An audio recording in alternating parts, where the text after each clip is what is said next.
स्वागत है प्यारे बच्चों एक बार फिर से आज की इस वीडियो में। और इस वीडियो में बच्चों हम कंटिन्यू डिस्कस करेंगे क्लास 9th का आपका जो मैथमेटिक्स का सब्जेक्ट है यानी कि गणित का, इसी के एनुअल के एग्जाम के लिए यानी कि मैथ के आपके फाइनल के एग्जाम के लिए हम लोग अपना तीसरा सैंपल पेपर डिस्कस कर रहे थे। तो ये वीडियो इसी के पार्ट 2 की रहने वाली है। ठीक है, पार्ट 1 में आपको मैंने जो आपका खंड का है ना, जितने भी आपके ये 20 MCQ हैं ये आपको मैंने समझा दिए थे। अब जो ये पार्ट 2 का वीडियो है बच्चों, इसमें हम आगे डिस्कस करेंगे खंड खा और खंड नंबर गा, यानी कि 21 से 25 तक के हमारे अति लघुत्तरीय प्रश्न 2-2 नंबर के ये डिस्कस करेंगे, और 26 से 31 जो हमारे लघुत्तरीय प्रश्न है 3-3 नंबर के ये डिस्कस करेंगे। अभी इसकी एक और वीडियो बनेगी यानी कि पार्ट नंबर 3 भी आएगा इसका, जो कि इसके जैसे ही अपलोड होगी ना उसके 1-2 घंटे में आ जाएगा। ठीक है, तो उसमें हम खंड घा जिसमें हमारे 5-5 नंबर के क्वेश्चन है ये डिस्कस करेंगे, और 5वें खंड में जो हमारे केस बेस्ड क्वेश्चन है इनको डिस्कस कर लेंगे। ठीक है, तो इससे इजीली आप अच्छे से समझ पाओगे। जो बच्चे इंग्लिश मीडियम के पेपर के पैटर्न को आप यहाँ से समझ सकते हैं इजीली। सारे हमने अपना सेक्शन ए पूरा जो है वो कवर कर लिया था। देखो हर एक क्वेश्चन को मैंने बहुत अच्छे से स्टेप बाय स्टेप आपको सॉल्व करके बताया था कि हमारा जो क्वेश्चन है वो कैसे है और इसका आंसर हमारा सही कैसे, सारी की सारी चीजें। ठीक है, तो सेक्शन ए के हमारे ना 20 MCQ पूरे हो गए थे। ओके, ये 16, 17, 18, 19 और ये 20। अब देखो बच्चों, पिछली वीडियो में हमारे ये जितने भी क्वेश्चन आप देख रहे हो ना, ये DOE का ऑफिशियल सैंपल पेपर है। ओके, ये देखो यहाँ जितने भी ये क्वेश्चन आपको दिख रहे हैं सब के सब हम सॉल्व कर चुके हैं ऑलरेडी। ठीक है, तो इस वीडियो में शुरुआत करेंगे खंड बा यानी कि सेक्शन नंबर बी से। आप इंग्लिश में देख सकते हैं, ये रहा हमारा सेक्शन नंबर बी, और अब हम इसे सॉल्व करेंगे। ठीक है, चलो बच्चों शुरू करते हैं बिना देरी करते हुए। देखिए क्वेश्चन नंबर 21 हमसे क्या कहता है कि चित्र में POQ एक रेखा है। ठीक है, हमारी ये जो है ना POQ ये एक हमारी रेखा है। OR रेखा PQ पर लंबवत है, यानी कि ये जो है ना हमारी OR रेखा ये इस पे लंबवत है जो कि 90 डिग्री का कोण बनाती है। OS किरण OP और OR के बीच स्थित एक और विकर्ण है, यानी कि देखो जो हमारी ये OS है ना ये वाली, ठीक है, ये किसके किसी बीच स्थित है, OR और OP के बीच में स्थित है। ये क्या है, ये विकर्ण है। ओके, तो अब हमें ये सिद्ध करना है कि कोण ROS यानी कि हमारा जो ये ना ये वाला ROS ये, ठीक है, 1/2, ठीक है, QOS, ठीक है, इस तरीके से QOS और माइनस में POS, ठीक है, POS ये होगा। ये सिद्ध हमें करना है बच्चों कि ये कैसे है। ठीक है, तो चलो बच्चों सॉल्व करेंगे एकदम स्टेप बाय स्टेप। देखो बच्चों सबसे पहले हमें जो आंसर दिया गया, क्वेश्चन दिया गया उसको समझते हैं। हमें POQ दिया गया जो कि सीधी रेखा है, यानी कि POQ हमारा कोण कितना होगा 180 डिग्री। ठीक है, अब OR जो कि PQ जो है इस पे लंबवत है, यानी कि हमारा जो कोण होगा QOR ये 90 डिग्री का होगा। आपको समझाता हूं, देखो ये जो है ना हमारा, इसको मैं एक बार मिटा दूं, ये जो है ना OR ये लंबवत है PQ पे, तो इसीलिए ये जो बनेगा ना हमारा कोण QOR ये 90 डिग्री का बनेगा। कितने का, 90 डिग्री का बनेगा ये कोण हमारा। ठीक है, तो ये 90 डिग्री का हो गया। अब OS OP और OR के बीच स्थित है। ठीक है, तो ये आप देख रहे हैं ना OS ये वाली, ये किस पे स्थित है, OR और OP के बीच। तो चलो अब सिद्ध करते हैं इसको। हम जानते हैं कि कोण QOS इक्वल टू कोण QOR प्लस में कोण ROS है। ठीक है, तो हम POS को इधर ले आएंगे, POS के बराबर क्या हो जाएगा, POR प्लस में कोण ROS। अब ध्यान से देखो, कोण हमारा QOR कितना है 90 डिग्री है, POR कितना है ये भी 90 डिग्री है, क्योंकि OR पे ये लंबवत है इसलिए, है ना। अब इन दोनों समीकरण को हम घटाएंगे। ठीक है, हमारे दोनों समीकरण को हम घटाएंगे, ये वाला भी समीकरण और ये वाला भी। तो QOS माइनस में POS, तो QOS क्या है हमारा QOR प्लस में ROS, माइनस करेंगे POS यानी कि POR प्लस में QRS, तो कितना निकलेगा, हमें ये दिया गया है ROS तो दे दिया गया है ना 90 डिग्री, और यहाँ पे देखेंगे, एक सेकेंड, नहीं, यहाँ पे ना ये है बच्चों, एक सेकेंड, देखो QOR प्लस में ROS, तो QOR 90 डिग्री, ROS तो ROS और QOR हमारा ये हो जाएगा इस तरीके से POR बेसिकली। तो क्या हो जाएगा 2 कोण ROS, ये और ये क्या हो जाएंगे 2 कोण ROS, 90 90 प्लस माइनस हो जाएगा इस तरीके से। है ना, ब्रैकेट खुलेगा तो ये प्लस में आ जाएगा ना, इसीलिए। फिर कोण आर ओ एस 1/2 हो जाएगा क्यू ओ एस, इस तरीके से। तो अतः अब हमने यहाँ पे सिद्ध कर दिया है कि R O S 1/2 Q O S minus में पी ओ एस है। ठीक है, सेम ही क्वेश्चन बच्चों इंग्लिश मीडियम में आपसे इस तरीके से पूछा जाएगा कि in figure P O Q is a line, ray O R is perpendicular to line P Q, O S is another ray laying between rays OP and OR. Prove that ROS is equal to 1/2 QOS minus में POS। तो बच्चों इसे हमें करना है अच्छे से। तो देखो ये रहा, हमने इसको अच्छे से सॉल्व कर दिया है ना। कैसे हमारा आंसर आया, क्या हमें गिवन है, स्टेप 2 हमें जो यूजिंग एंगल प्रॉपर्टीज है उसको कैसे करना है, सारी चीजें लिखी हुई हैं। ओके बच्चों, चलो अब देखेंगे अपने क्वेश्चन नंबर 22 को। बच्चों जब भी ऐसा प्रश्न आ जाए ना तो समझ लेना ये क्वेश्चन आपके लिए बिल्कुल ऐसे समझ लो कि हलवा होने वाला है। मैं आपको अच्छी चीज बताऊंगा, ध्यान से देखो। एक चतुर्भुज के कोणों का अनुपात है 3 4 5 6। एक चतुर्भुज है जिसके कोण का अनुपात है 3 4 5 6। तो इसके सभी कोण निकालिए। देखिए दिक्कत तब होती है जब 3 कोण दिए हो और चौथा निकालने की बात करें। अब यहाँ पे क्या है कि चारों कोण दिए हुए अनुपात में, तो इसे अब हमें डिग्री में निकालना है, कोण में निकालना है। तो चलो निकालेंगे बच्चों अच्छे से। देखिए सबसे पहले हमें ये पता है कि चतुर्भुज के चारों कोणों का योग कितना होता है, 360 डिग्री होता है। ठीक है, अब अनुपात के अनुसार हम कोण को लिखेंगे 3 4 5 6। तो हम मान लेते हैं कि कोण है हमारे 3x 4x 5x और 6x, है ना, इस तरीके से।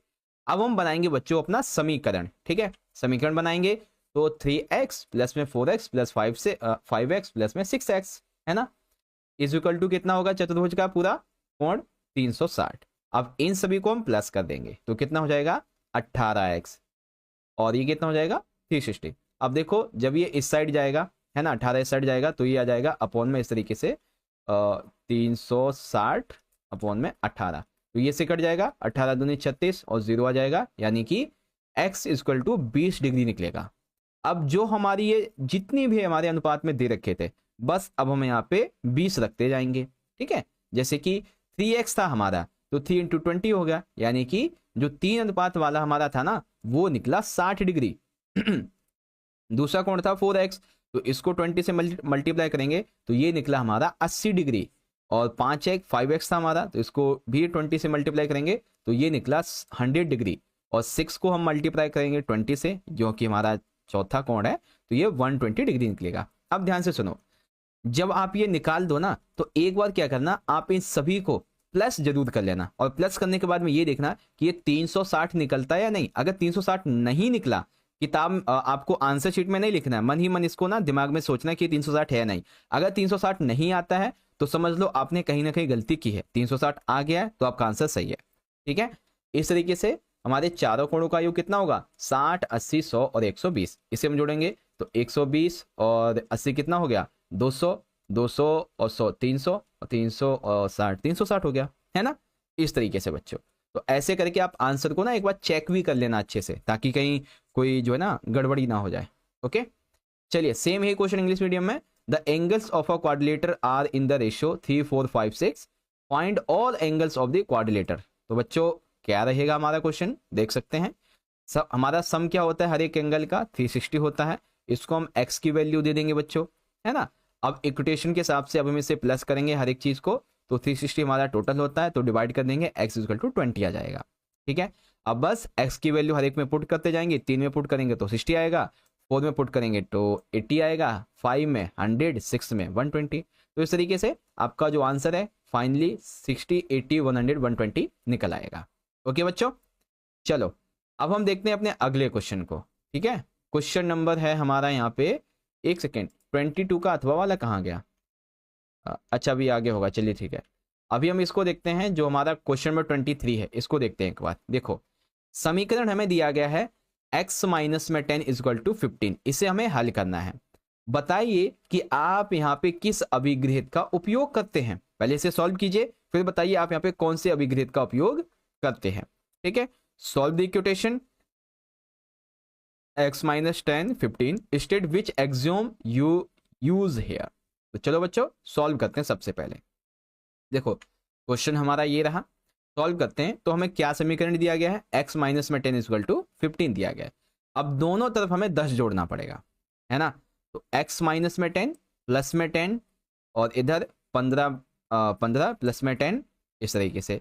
तो समीकरण सरल हो जाएगा, x इक्वल टू हमारा 25 आ जाएगा, है ना। क्या जाएगा, x इक्वल टू 25। या फिर आप ये भी कर सकते हो कि जो ये हमारा है ना x, इसको आप ऐसे लिख के 15 प्लस इसको इधर ले आएंगे तो ये वैसे भी प्लस में आ ही जाएगा, है ना। तो ये हो जाएगा आपका x इक्वल टू 25, ऐसे भी आप कर सकते हो, ठीक है। चलो, तो अब ये उत्तर कितना आ गया, x इक्वल टू हमारा 25 आ गया है। यहां पर प्रयोग किया गया अभिग्रहित है समानता का अभिग्रहित। कौन सा बच्चों, समानता का अभिग्रहित। यदि हम किसी संख्या के दोनों तरफ समान संख्या जोड़ते हैं तो समीकरण की समानता बनी रहती है। जैसे हमने यहाँ पे 10 10 जोड़ा, है ना, 10 10 जोड़ा, जो कि संख्या इसी की है, तो इससे क्या हुआ, समीकरण की समानता बनी रहती है ना। ये तो खैर मैंने आंसर निकालना आपको बता दिया कि कैसे इसको सॉल्व करना है, लेकिन आपको लिखना इस तरीके से, क्योंकि यहाँ पे आपको बताना ना कि कौन सा आपने अभिग्रहित उपयोग किया है बच्चों, है ना। तो समानता का जो है ना वो आपने यहाँ पे किया है। ये हो गया आपका इस तरीके से। सेम ही इंग्लिश मीडियम में आप देख लेंगे, सॉल्व द इक्वेशन एंड कौन सा एक्सियम आपने उपयोग किया है, तो एक्सियम ऑफ इक्वालिटी ये हमने उपयोग किया है। 10 मार्क्स हमने इधर उधर जोड़ दिए इस तरीके से। ओके, चलो अब इसी में हमारा जो है ना 23 का अथवा वाला, ठीक है, इसमें शायद 24 का अथवा आ गया चलो कोई नहीं, हमें क्वेश्चन से मतलब है, क्वेश्चन नंबर से नहीं। यूक्लिड की तीसरी अवधारणा लिखिए, ठीक है। यूक्लिड की जो हमारी तीसरी अवधारणा है, थर्ड जो पोस्टुलेट है, ये हमें यहाँ पे लिखना है। तो चलो देखो क्या है, बहुत ही सिंपल सा है। यूक्लिड की तीसरी अवधारणा, किसी भी केंद्र और किसी भी त्रिज्या के साथ एक वृत्त बनाया जा सकता है। यह है इसकी तीसरी अवधारणा, किसी भी केंद्र और किसी भी त्रिज्या के साथ एक वृत्त को बनाया जा सकता है। सरल भाषा में, यदि हमारे पास कोई केंद्र कोई त्रिज्या हो तो हम एक वृत्त बना सकते हैं। इसका प्रयोग ज्यामिति में कई स्थानों पर किया जाता है, ठीक है। सेम इसी क्वेश्चन का आंसर इंग्लिश मीडियम में आप यहां से देखेंगे, ठीक है। Euclid's third postulate, a circle can be drawn with any centre and any radius, ठीक है। In simple way, if we have a center and a radius we can always draw a circle. This postulate is widely used in geometry. इस तरीके से करेंगे, ठीक है। तो अब देखते हैं बच्चों क्वेश्चन नंबर 24 को, ठीक है। अब देखिए 24 में क्या है, 10 लड़कों की ऊंचाई सेंटीमीटर में इस प्रकार है, ठीक है। 10 लड़के हैं टोटल जिनकी ऊंचाई ये दी गई है। निम्नलिखित वर्ग अंतराल का उपयोग करके बारंबारता वितरण तालिका बनाइए। तो हमें क्या करना है बच्चों, बारंबारता जो वितरण तालिका है ये तैयार करनी है। तो चलो भाई बनाते हैं तालिका। देखो सबसे पहले हमें ना क्या आंकड़े दिए गए हैं, ये आंकड़े दिए गए हैं, और हमें जो है ऊंचाई कितनी सेंटीमीटर में लेनी है, इस तरीके से 100 से 120, 120 से 40, 40 से 60, यानी कि 20-20 का अंतर लेना है 200 तक। तो चलिए सेम वही करेंगे। तो पहले हमने लिख दी है अपनी ऊंचाई 100 से 120, 120 से 40, 40 से 60, 60 से 80, 80 से 200। अब हम इसमें देखेंगे कि 110 से मतलब 100 से लेके 120 में कितनी संख्याएं हैं। तो सिर्फ एक ये रही बच्चों यहाँ पे हमारी ये वाले, तो यहाँ पे हम लिखेंगे इस तरीके से एक, ठीक है। फिर यहाँ पे बच्चों 120 से 140, इसमें देखेंगे 129 1, 135 2, 139 3 और 140 तक में और कितनी है, ठीक है, ओके। तो यहाँ पे ना 3 है हमारी, कितनी है, 3 है। तो यहाँ पे 4 नहीं, यहाँ पे आएगा 3, कितना आएगा, 3 आएगा। अब 140 से 160 के बीच में देखिए बच्चों, 140 से 160 के बीच में एक तो है हमारा 145 और नहीं है इसमें, ठीक है। तो ये भी हमारा यहाँ पे गलत है, यहाँ पे आएगा हमारा 1, इस तरीके से। फिर हो जाएगा बच्चों यहाँ पे देखेंगे तो ये रहेगा 160 से 180 के बीच में कितने हैं, देखेंगे 160 से 80, तो 163 तो ये हो गया, ठीक है। और एक 170 हो गया, एक 175 हो गया, यानी कि 3 है ये, ठीक है। ये हमारे 3 हैं, ओके। आंसर टाइपिंग में मिस्टेक हो जाती है कभी कभी। 180 से 200 के बीच में सिर्फ और सिर्फ एक है, तो हमारा ये यहाँ पे 1 हो जाएगा इस तरीके से, ठीक है। सबसे अधिक ऊंचाई 188 सेंटीमीटर की है। सबसे अधिक जो लड़कियां हैं वो किस श्रेणी में है बच्चों, वो 2 श्रेणियों में है। कौन कौन सी, 160 और 140 वाली में, 120 से 140, 160 180 वाली में, है ना। क्योंकि अभी अभी हमने देखा ना कि इसमें 3 है, इसमें भी 3 है, तो सबसे ज़्यादा इन्हीं में है। अच्छा हाँ, एक सेकेंड, 158 सब्जी आपने काउंट ही नहीं किया, वही तो मैं कहूँ ये संख्या कैसी छूट गई हमारी। तो ये ना इसके अंदर आ जाएगा, ठीक है, ये 2 हो जाएंगी आपकी। ओके, ये आपकी 2 हो जाएंगी बच्चों, ठीक है। समझ में आ गया। अब सेम इसी को हम यहाँ पे इंग्लिश मीडियम में बनाएंगे बच्चों, ये रही आपकी, ठीक है। अब बस यहाँ पे मिस्टेक क्या है, मिस्टेक सिर्फ इतनी सी है, जो डेटा यहाँ पे दिया गया और जो यहाँ पे दिया गया थोड़ा सा इसमें मिस्टेक है, ठीक है। 100 से 120 में आप देखेंगे तो सिर्फ और सिर्फ एक संख्या 115, इसीलिए यहाँ पे 1 आएगा। 120 से 140 के बीच में देखेंगे 29, 35, 39 है, यानी कि यहाँ पे 3 आएगा, ठीक है। 140 से 60 के बीच में देखेंगे तो 158 और 145 है, यानी कि यहाँ पे 2 आएगा।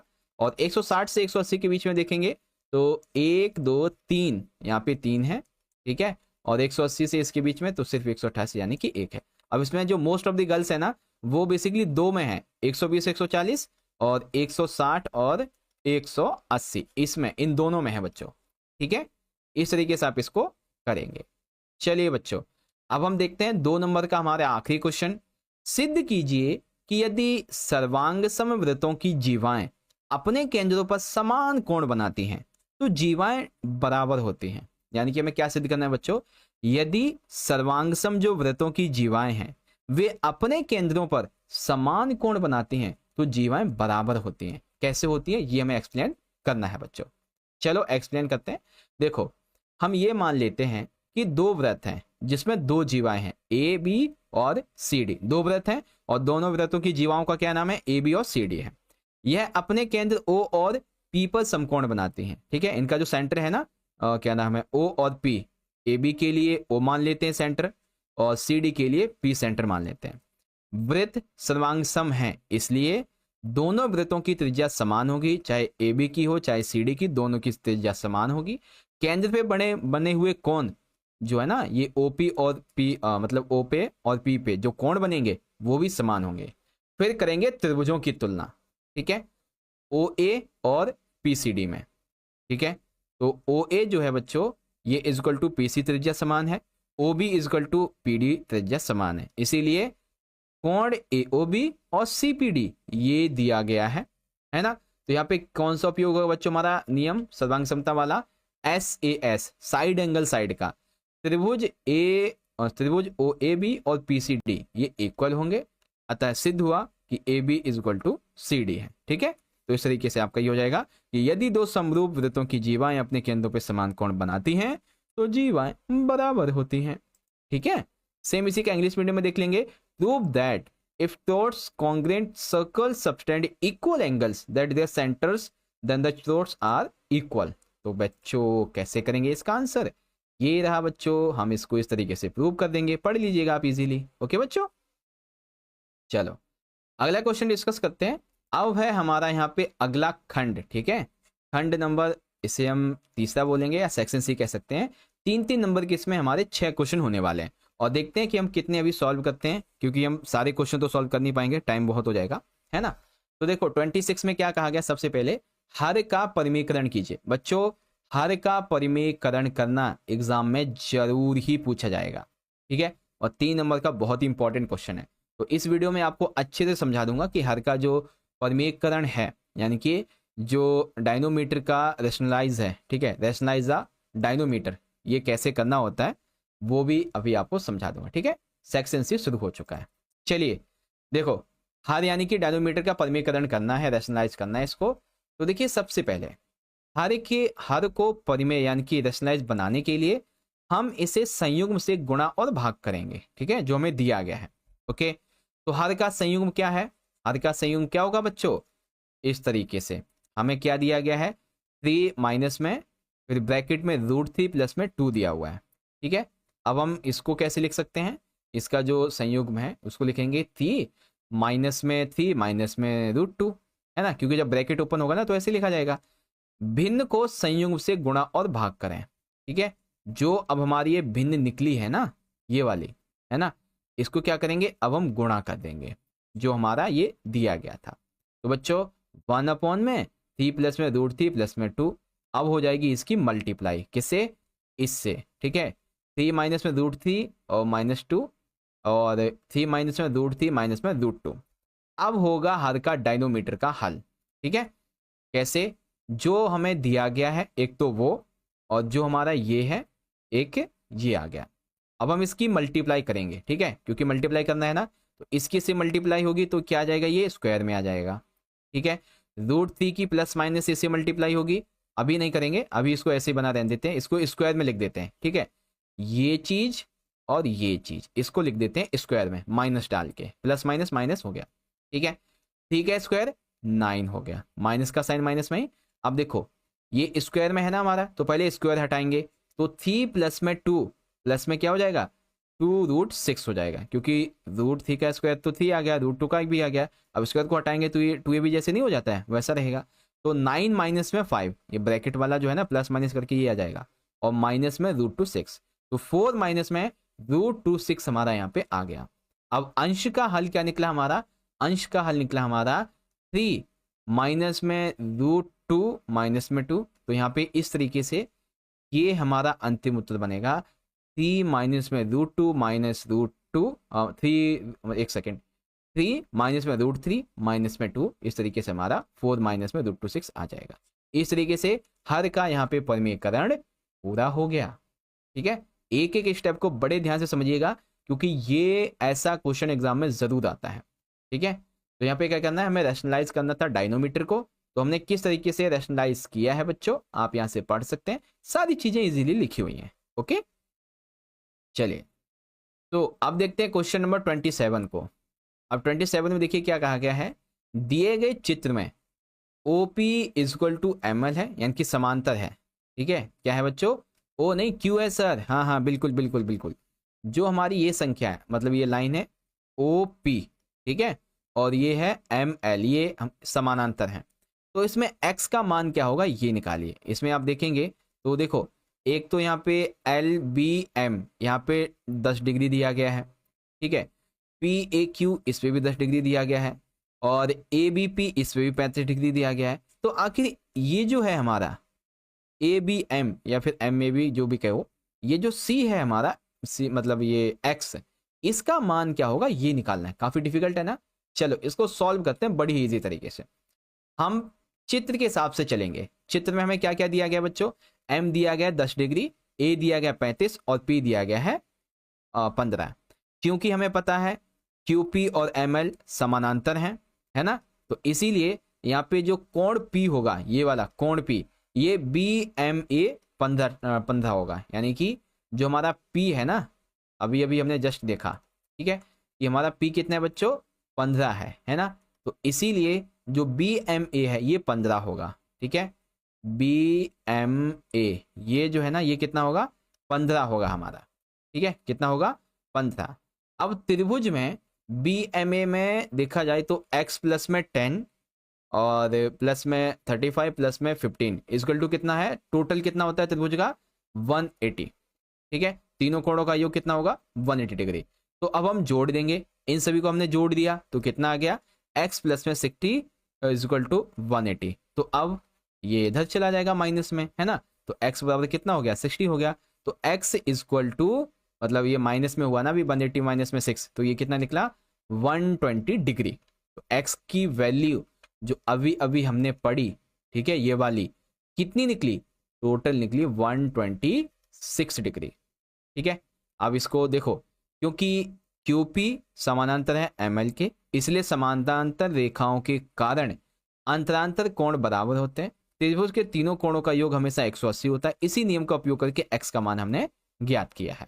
ठीक है, सेम ही इंग्लिश मीडियम में आपका जो क्वेश्चन है इसको कुछ इस तरीके से रहेगा, इन दी गिवन फिगर OPU मतलब QP समानांतर है ML के, find the value of x। तो x की वैल्यू हमें यहाँ पे फाइंड करनी है। कैसे करेंगे बच्चों, इजीली आप देख सकते हैं, स्टेप बाय स्टेप सारी चीज लिख रखी है, एंगल MAP किस तरीके से, और भी सारी चीजें।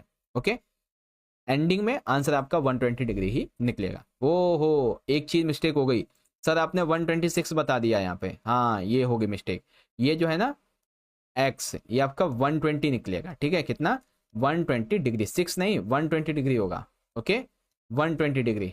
ओके, तो हो जाता है। चलिए आगे देखेंगे अब अपने अगले क्वेश्चन को। अब इसी में ना हमारा जो दूसरा वाला है ना, अथवा वाला, इसको सॉल्व करते हैं बच्चों। इसमें क्या कहा गया है, सिद्ध कीजिए कि रैखिक युग्म के कोणों के समद्विभाजक समकोण बनाते हैं।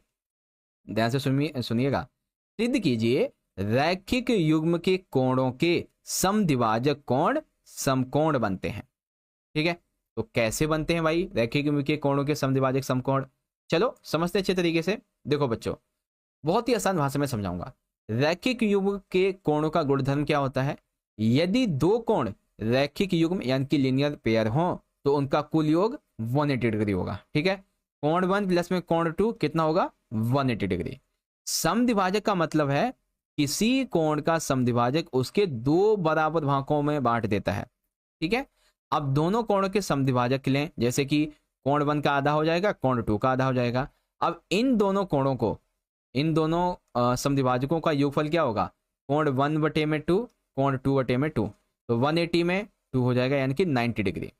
क्योंकि इन दोनों समद्विभाजकों का कुल योग 90 डिग्री आया है, इसीलिए ये दोनों समकोण बनाते हैं बच्चों। ठीक है, तो देखो आंसर हमें पता है, लेकिन हमें लिखना कैसे है ये हमारे ऊपर डिपेंड करता है। ओके, तो ऐसा क्वेश्चन भी आ जाए कि आपको सिद्ध करना होता है। ओके बच्चों, चलो अब देखते हैं क्वेश्चन नंबर हमारा 28। इसमें पूछा गया है, एक समद्विबाहु त्रिभुज का परिमाप 30 सेंटीमीटर है और प्रत्येक समान भुजा 12 सेंटीमीटर है। त्रिभुज का क्षेत्रफल ज्ञात कीजिए। ध्यान से सुनिए, एक सेकंड सर जी, आपने 27 का अथवा इंग्लिश में तो दिखाया ही नहीं, कोई बात नहीं, अब देख लीजिए। Prove that the bisectors of the angles of a linear pair from a right angle. तो कैसे होता है बच्चों, इसके बारे में आप इजीली सारी चीजें पढ़ सकते हो यहाँ पे। ओके बच्चों, क्वेश्चन नंबर 28 आप यहाँ पे देख सकते हैं। अच्छा 28 तो सॉल्व करना है तो देखो बच्चों 28 कैसे सॉल्व करेंगे। एक समद्विबाहु त्रिभुज का परिमाप है 30 सेंटीमीटर। ध्यान से सुनिए, एक है हमारा समद्विबाहु त्रिभुज, परिमाप है 30 सेंटीमीटर और इसकी प्रत्येक समान भुजा है 12 सेंटीमीटर की, यानी कि सारी भुजाएं इसकी कितनी है समद्विबाहु त्रिभुज की, 12 सेंटीमीटर की। तो अब निकालिए इसका त्रिभुजफल, ओ क्षेत्रफल। अब निकालिए इसका, इस त्रिभुज का क्षेत्रफल। चलो निकालते हैं त्रिभुज का क्षेत्रफल। क्वेश्चन नंबर 28, तो उत्तर लिखेंगे सबसे पहले। समद्विबाहु त्रिभुज का हमारा परिमाप कितना है, 30 सेंटीमीटर है, तो यानी कि P = 30 सेंटीमीटर। दो समान भुजाएं हमें दी गई हैं, A दी गई है 12 सेंटीमीटर, B दी गई है 12 सेंटीमीटर, है ना। इसमें समान भुजाएं हैं ना, इस तरीके से। तृतीय भुजा निकालेंगे कैसे, तो तृतीय भुजा निकालने के लिए क्या होगा, परिमाप में से भुजाएं माइनस कर देंगे। तो परिमाप है 30, 12 माइनस में 12 यानी कि 6 हो गया। अब यूज करेंगे त्रिभुज के क्षेत्रफल के लिए यहां पे हम हीरोन का सूत्र। ठीक है, तो अब हम क्या उपयोग करेंगे बच्चों, हीरोन का सूत्र अब यहां पे निकालेंगे त्रिभुज के क्षेत्रफल के लिए। ठीक है, तो ए यानी कि एरिया इक्वल टू हमारा रूट में आएगा ये। ठीक है, परिमाप, परिमाप माइनस में भुजा ए, भुजा बी, भुजा सी। ठीक है, तो पहले एस जो हमें दिया गया उसका अर्ध परिमाप निकालेंगे, है ना। तो परिमाप 30 है हमारा, इसको काट देंगे, इससे कितना आएगा, 15 सेंटीमीटर आ जाएगा। तो अब हम पुट करेंगे अपना मान इस फॉर्मूला में। ठीक है, तो देखो बच्चों, पैरामीटर, ठीक है, और पैरामीटर माइनस में भुजा ए, पैरामीटर माइनस में भुजा बी, पैरामीटर माइनस में भुजा हमारी सी। तो 15 × 3 × 3 × 9 हो गया। अभी इसको जब हम मल्टीप्लाई करेंगे तो ये आएगा 1215, और 1215 को अगर हम स्क्वायर में बदलेंगे तो ये आएगा आपका 34.86 सेंटीमीटर का स्क्वायर। अगर आप एग्जाम में ना रूट तक भी छोड़ के आ जाओगे, ठीक है, रूट तक भी, तो मोस्ट ऑफ द चांसेस हैं कि एग्जामिनर आपको पूरे नंबर दे देगा। ठीक है, लेकिन याद रखना, अगर आप उस रूट का स्क्वायर निकाल सकते हो, ठीक है, उस रूट का स्क्वायर निकाल सकते हो तो आप निकाल देना, लेकिन तभी जब आपको लगे ये बिल्कुल सही हो, नहीं तो फिर कट जाएगा आधा नंबर, है ना। अगर आप निकाल सको तो निकाल देना, नहीं तो यहीं तक छोड़ देना और लिख देना अंतिम उत्तर इस तरीके से। ठीक है बच्चों, तो इस तरीके से आपका ये हो जाएगा 34.86 वर्ग सेंटीमीटर। ठीक है, तो इसका जो त्रिभुज का क्षेत्रफल कितना निकलेगा, इस तरीके से। सेम इसी क्वेश्चन का इंग्लिश वर्जन देखेंगे, तो ये रहा आपका इंग्लिश में क्वेश्चन। ठीक है, मैं आपको क्वेश्चन आंसर एक साथ दिखाता हूँ, ये रहा, देखो बच्चों। ठीक है, तो पैरामीटर दिया गया है 30, तो पहले हम साइड्स निकालेंगे। थर्ड साइड के लिए हम अपनी साइड जो पैरामीटर में से दोनों साइड को माइनस कर देंगे तो 6 आ जाएगा। ठीक है, और हीरोन का फॉर्मूला उपयोग करेंगे। तो पहले तो हम अपना जो सेमी पैरामीटर है वो निकालेंगे, ये 15 सेंटीमीटर आ जाएगा आपका। फिर हम वैल्यू को पुट करेंगे इस तरीके से, तो बस हमारा आंसर इस तरीके से निकल आएगा। 34.86 सेंटीमीटर का स्क्वायर। ओके बच्चों, चलिए ये वाला क्वेश्चन भी आपका कंप्लीट हो गया यहाँ पे। अब देखते हैं क्वेश्चन नंबर है हमारा यहाँ पे 29। ठीक है, क्वेश्चन नंबर है 29। बड़े ध्यान से देखिएगा, ये क्वेश्चन ऐसे समझो कि आपके ना फ्री के 3 नंबर हैं भाई, मैं लिटरली आपको कह रहा हूं ये फ्री के 3 नंबर हैं आपके। अभी आपको मैं समझाऊंगा कैसे है। ठीक है, देखो 29 में क्या है, 100 कुल नामों उपनामों को एक स्थानीय टेलीफोन निर्देशिका से यादृच्छिक रूप से उठाया गया और कुल नामों में अंग्रेजी वर्णमाला के अक्षरों की संख्या का आवृत्ति वितरण इस प्रकार दिया गया है। वर्णमाला के अक्षर यहाँ पे हैं और कुल नामों की संख्या यहाँ पे है। ठीक है, उपरोक्त आंकड़ों को दर्शाने के लिए एक आयत चित्र आपको बनाना है। क्या बनाना है? आयत चित्र। तो बच्चों देखो, आयत चित्र को बनाने के लिए कुछ चीजें आपको मैं बता देता हूं। ओके, तो चलो बच्चों अब हम इस क्वेश्चन को बड़े ध्यान से समझते हैं। ठीक है, देखिए यहाँ पे हमें क्या क्या दिया गया है। एक तो हमें ना कुछ वर्णमाला के अक्षर दिए गए हैं, अक्षरों की संख्या है, और कुछ कुल नामों की संख्या है। तो हम क्या करेंगे, हम ना जो वर्णमाला के अक्षर हैं, यहाँ पे आप टेबल में देखेंगे ना, ये जो वर्णमाला के अक्षर हैं इसको लेंगे एक्स अक्ष पे, और कुल नाम जो है जिसमें नंबर ज्यादा है उसको लेंगे वाई अक्ष पे। ठीक है, तो सेम वही चीज है, वाई अक्ष पे हमने ले लिए कुल नाम, यहाँ पे देखेंगे ये हमारे कुल नाम हो गए। ठीक है, और एक्स अक्ष पे हमारी वर्णमाला हो गई। अब देखिए हमारे पहले क्या कहा गया है, पहले में है कि 1 से लेके 4। ठीक है, 1 से लेके 4 तक के वर्णमाला के अक्षरों में 6 कुल नाम है। कितने बच्चों? 6 कुल नाम 1 से लेके 4 में। तो देखो 1 से लेके 4 यानी कि यहाँ तक, और कितने बताए हैं इसने? 6 बताए हैं। तो यहाँ से लेके आपका ये हाफ में यहाँ पे चला जाएगा इस तरीके से यहाँ पे। ठीक है, कितना हो जाएगा ये हो जाएगा आपका 4 और 6, है ना, 4 6 हो जाएगा इस तरीके से। 4 ये हो जाएगा हमारा एक्स अक्ष का और 6 हो जाएगा वाई अक्ष का, है ना, इस तरीके से। फिर यहाँ पे देखेंगे बच्चों हमारा अगला वाला क्या कहता है, 4 से लेके 6 के बीच में, 4 से 6 के वर्णमाला के बीच में कितने हैं? 30 है हमारे 4 से 6 के बीच में। तो देखो 4 से 6 के बीच में यहाँ से जाएंगे, कितने जाएंगे? 20, इस तरीके से जाएंगे यहाँ तक, और ये ऐसे करके यहाँ तक, है ना। कितने बच्चों? ये है हमारे 6 के बीच में कितने? टोटल 20 है ये, है ना। सेम इसी तरीके से, ठीक है, 20 नहीं सर जी 30 है। चलो इसको 30 तक लेके चलते हैं। 28 के बाद में ये रहा आपका यहाँ पे 30। ठीक है, इस तरीके से आपका ये 20 हट जाएगा, ये कितना हो गया? 30 हो गया अब ये। और इसी तरीके से अगला देखेंगे, 6 से 8 के बीच में है 44। ठीक है, 6 से 8 के बीच में ये देखो, ये रहे ना, 6 से 8 के बीच में कितने हैं?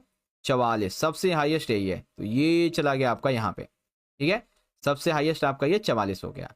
फिर अगला है बच्चों 8 से 12 के बीच में है कितने? 16। ध्यान से देखिए, 8 से 12 के बीच में, तो यहां से जाएंगे 16 तक, ये गए और ये आ गए। ठीक है, कितना है बच्चों? 8 से 12 के बीच में ये 16। फिर यहाँ पे आप देखेंगे आगे की तरफ, तो अगले वाले में है 12 से 20 के बीच में है 4। 12 से 20 के बीच में यहाँ पे देखेंगे ये रहे, और सिर्फ है 4, तो ये यहाँ से मिल जाएगा ऐसे करके 4। ठीक है, तो कुछ इस तरीके का आपका ये रहने वाला है। इधर कुल नाम हो गए, इधर वर्णमालाएं हो गई, इस तरीके से। ठीक है, तो बच्चों ऑलरेडी यहाँ पे मैं देख रहा हूँ कि हमारे 30 मिनट से भी ज़्यादा हो चुके हैं। तो बाकी के आपके जो क्वेश्चन बच जाते हैं, ठीक है, क्वेश्चन 30, 31, ठीक है, फिर आपका 32 है, और इधर 33 है, 35 है, और 30 ये भी है अभी, और साथ ही साथ आपका ये भी बच गया है। तो इन सभी क्वेश्चन को मोस्ट प्रोबेबली है कि आपके लिए ना मैं लाइव सेशन ले लूँगा। ठीक है, और लाइव सेशन में आपको ये सारे क्वेश्चन सॉल्व करवाऊंगा ताकि आपकी तैयारी बहुत अच्छी हो जाए। ठीक है बच्चों, तो बस आज की इस लाइव सेशन के लिए, इस वीडियो के लिए इतना ही। अभी आपके लिए मैं दूसरी वीडियो भी अपलोड करूंगा, ठीक है, इसी पेपर के पार्ट नंबर 3 की, जो कि बहुत जल्दी आ जाएगी। ठीक है बच्चों, तो आप सभी उसको भी जरूर से देखिएगा। और एक बार फिर से बच्चों, एडवांस में आप सभी बच्चों को आपके 9th के मैथमेटिक्स के फाइनल के एग्जाम के लिए wish you all the very best. अच्छे से एग्जाम कीजिएगा। ऑलमोस्ट हमने तैयारी बहुत अच्छी कर ली है, और अभी और भी करेंगे। ठीक है, चिंता मत कीजिए। ठीक है, मिलते हैं नेक्स्ट सेशन में। बहुत बहुत धन्यवाद। जय हिंद, जय भारत, वंदे मातरम।